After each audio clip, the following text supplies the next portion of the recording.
Hi, this short tutorial in KineMaster on how to navigate on the timeline.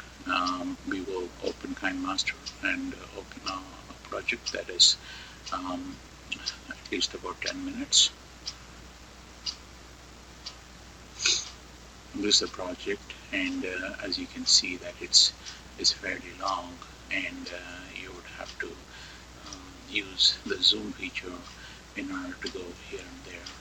And if you want to go to the very end, you'll have to keep moving your mouse um, back and forth like this for a long time until you reach the very end of it.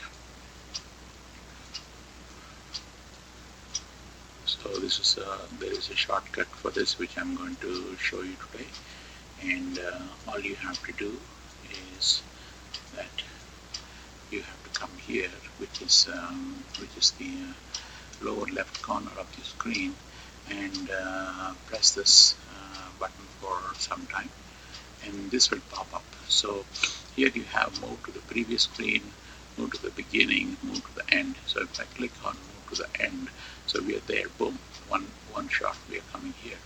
And then I click here again and go to the move to the beginning. So I'm at the beginning. So you can use this feature, and there's also a move to the previous point, that if you are working somewhere and you want to go back to that same point, then you can use this previous point. But this is a file I just opened, so there is no previous point to it. That's about it.